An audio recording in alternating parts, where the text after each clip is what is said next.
Well अगर आपके पास 28 LPA का ऑफर लेटर आ चुका है और आप कंफ्यूज हो गए हो कि यार इतना पैकेज तो मैंने ले लिया, लेकिन अब इसके बेसिस पे इनहैंड सैलरी किस तरह से कैलकुलेट करूंगा, तो ये वीडियो स्पेशली आप लोगों के लिए बनाई गई है।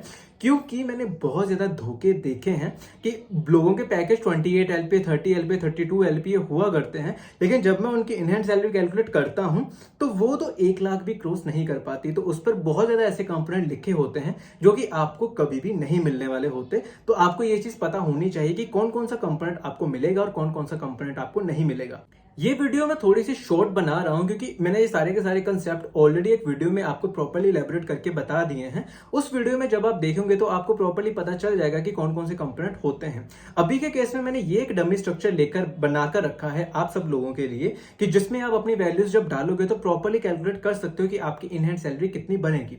तो जैसा कि आप इस प्रॉपर डमी स्ट्रक्चर में देख रहे हो कि किस तरह से जो मैंने ग्रीन कलर में जो कंपोनेंट लिखे हैं वो डेफिनेटली आपको इनहैंड सैलरी में मिलते हैं, जैसे कि basic salary, HRA, LTA, bonus, city allowance, special allowance, telephone या इंटरनेट अलाउंस। ये ऐसे अलाउंस होते हैं जो कि आपको डेफिनेटली मंथली बेसिस पर मिलते हैं और इसके बाद ही आपकी एक फिक्स सैलरी काउंट होती है जो कि आपको मंथली बेसिस पे डेफिनेटली मिलती है। उसके बाद जब कई कंपनीज में ऐसा होता है कि उन्होंने वेरिएबल पे ऐड किए होते हैं जिसपे लिखा होता है कि आपकी परफॉर्मेंस पर वो सब चीजें डिपेंड करती हैं। कई कंपनीज वो मंथली बेसिस देती हैं, कई कंपनीज वो मंथली बेसिस नहीं देती, साल के एंड में आपको प्रॉपर्ली वो अमाउंट मिल जाता है।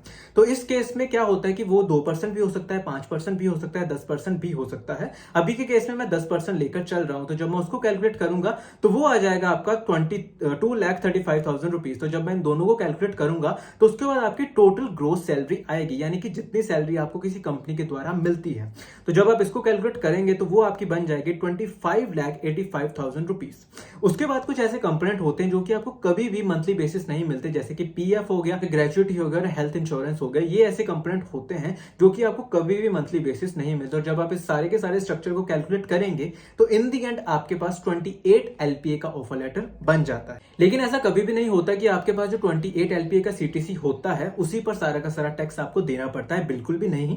उस पर बहुत ज्यादा कंपोनेंट ऐसे होते हैं जिन पर आपको टैक्स देने की जरूरत ही नहीं होती। सबसे पहले तो वो कंपोनेंट आप डिडक्ट कर लो जो कि आपको मिलेंगे ही नहीं, और उसके बाद आपके पास जो टोटल ग्रोस सैलरी बनती है सिर्फ उसी को ही रखिए। ये सैलरी के ऊपर भी आप डिडक्शंस क्लेम कर सकते हो, जैसे कि ये सारी की सारी डिडक्शंस जो मैं यहाँ पर शो कर रहा हूं, जैसे कि HRA, LTA, standard deduction, deduction under eighty C, deduction under eighty CCD और एटीटी, ये सारी की सारी डिडक्शंस जनरली लोग क्लेम करते हैं। तो इसीलिए मैं सिर्फ यही डिडक्शंस यहाँ पे लेकर चल रहा हूं। इसके अलावा भी बहुत ज्यादा डिडक्शंस होती हैं, तो मैं आपको यही चीज कहूंगा कि अगर आपका बहुत ही ज्यादा इनकम टैक्स कट रहा है तो उन सब चीजों को भी आप कंसिडर जरूर कीजिएगा। लेकिन हाँ, अभी के केस में मैं सिर्फ यही डिडक्शन लेकर चल रहा हूं। तो जब आप इन सब डिडक्शन को काउंट टोटल करेंगे तो वो बन जाएगा 5,25,000 रुपीज। तो जब आप इन सारे के सारे कंपोनेंट को कैलकुलेट करेंगे तो वो कंपोनेंट आपका बन जाएगा 5,75,000 रुपीज। मतलब इतना आप एक साल में डिडक्शन क्लेम कर सकते हो। और जब मैं इसी को कैलकुलेट करूंगा, यानी कि जितनी आपकी टोटल ग्रोस सैलरी थी उनमें से मैं ये टोटल डिडक्शन को माइनस करूंगा, तो मेरे पास जो टोटल टैक्सेबल इनकम आएगी वो होगी 20,10,000 रुपीज। तो इतनी आपकी प्रॉपर्ली एक इनकम आ गई है जिस पर आपको टैक्स देना पड़ेगा। अब हम बात करते हैं इसी अमाउंट के बेसिस पे आपको कितना टैक्स लगेगा। तो ये सब कुछ डिपेंड करते हैं स्लैब पे, यानी कि उस टाइम पे इनकम टैक्स स्लैब क्या होगा। तो अभी जैसे प्रेजेंटली ये सब चीजें चल रही हैं तो उसके अकॉर्डिंग ये स्लैब आपको देखने को मिलेगी, जिस पर आपको अगर 2.5 लाख से कम आपकी सैलरी है तो आपको कोई भी टैक्स नहीं देना पड़ेगा। 2.5 लाख से 5 लाख के बीच में आपको 5% का टैक्स लगेगा, 5 लाख से 10 लाख के बीच आपको 20% का टैक्स लगेगा और 10 लाख के ऊपर आपको 30% का टैक्स देना पड़ेगा। तो ये सारी की सारी इसकी स्लैब होती हैं। अब हम बात करते हैं कि इन्हीं सब के बेसिस पे आपका इनकम टैक्स कितना बनेगा। तो जैसा कि आप सबसे पहले स्लैब में देख रहे हैं कि अप टू 2.5 लाख, तो इस पे आपको 0 टैक्स देना पड़ेगा। फिर उसके बाद 2.5 से लेके 5 एलपीए तक 5 लाख तक आपको 5% का टैक्स लगेगा, जो कि जिसको आप कैलकुलेट करेंगे तो आपका वो अमाउंट बन जाएगा 12,500 रुपए। उसके बाद है 5 लाख से 10 लाख के बीच, जहां पर आपको 20% का टैक्स देना पड़ेगा, जिसको आप कैलकुलेट करेंगे तो वो आपका 1 लाख बन जाएगा। उसके बाद जितना भी अमाउंट आपके 10 लाख से ऊपर है उस सारे के सारे पर 30% का टैक्स आपको लगेगा, जिसको आप कैलकुलेट करेंगे तो वो बन जाएगा 3,30,000 रुपीज। उसके बाद आपको ये सारी की सारी चीजें कैलकुलेट करने की जरूरत होती है, जो बन जाएगी 4,15,500 रुपीज। तो ये टोटल टैक्स होता है जो कि आपको साल के बेसिस पे देना पड़ता है, यानी कि ये वाला अमाउंट आपके हाथों में बिल्कुल भी नहीं आएगा, ये अमाउंट कट जाता है। उसके बाद बात करते हैं इसी अमाउंट के बेसिस पर आपकी इनहैंड सैलरी के बारे में। तो जितना भी आपका फिक्स कंपोनेंट होता है ना, उस पे आपका इनकम टैक्स डिडक्ट होता है, उस पर आपका पीएफ एम्प्लॉय कंट्रीब्यूशन डिडक्ट होता है और आपका प्रोफेशनल टैक्स भी डिडक्ट किया जाता है। तो जब आप इन तीनों कंपोनेंट को डिडक्ट करेंगे तो आपके पास जो अमाउंट आता है वो आपका इनहैंड सैलरी का अमाउंट बन जाता है। और इस केस में 17,88,100 रुपीज आपका इन हैंड अमाउंट बन जाएगा। और इसी कंपोनेंट को जब आप मंथली बेसिस पे कैलकुलेट करेंगे तो आपके पास 1,49,008 रुपीज का कंपोनेंट बन जाएगा, जो कि आपको मंथली बेसिस पे मिलता ही रहेगा, लेकिन बाकी सारा का सारा कंपोनेंट डिडक्ट हो जाएगा।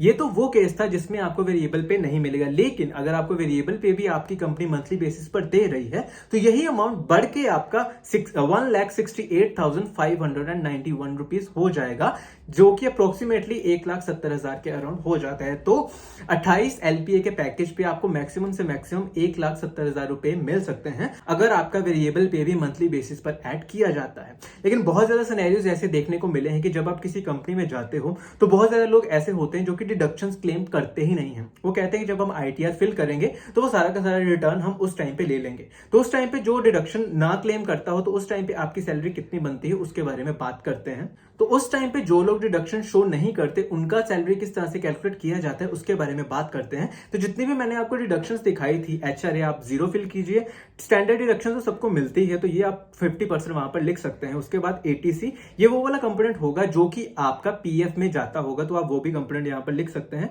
देन उसके बाद होता है आपके टोटल डिडक्शन, जिसको अगर आप कैलकुलेट करेंगे तो वो आपका 1,94,000 रुपीज हो जाएगा। और जब आप इसी को ही टोटल ग्रोस सैलरी से माइनस करेंगे तो आपके पास जो टोटल टैक्सेबल इनकम आएगी वो होगी 23,91,000 रुपीज। उसके बाद जब आप इन्हीं के बेसिस पे बाकी सारी की सारी कैलकुलेशन करेंगे तो आपके पास जो इन हैंड अमाउंट आएगा विदाउट वेरिएबल पे वो होगा 1,39,483 रुपीज। और अगर मैं इसी में ही आपका वेरिएबल पे भी ऐड कर दूं तो आपका वो अमाउंट बन जाएगा 1,59,066 रुपीज। तो ये सारी की सारी कैलकुलेशन थी जो कि 28 एलपीए के बेसिस पे थी। आई होप कि आपको क्लैरिटी हो गई होगी कि आपका 28 एलपीए पे कितना इन हैंड सैलरी बनता हो। स्टिल अगर आपका कोई भी डाउट रह जाता है तो उसको कमेंट सेक्शन में जाकर कमेंट करके जरूर बताइएगा। इसी के साथ आज के लिए बस इतना ही। अगर ये वीडियो आपको अच्छी और इन्फॉर्मेटिव लगी हो तो इस वीडियो को लाइक और शेयर करना बिल्कुल भी मत भूलिएगा। इसी के साथ आज के लिए बस इतना ही, फिर मिलते हैं अगली वीडियो में। धन्यवाद।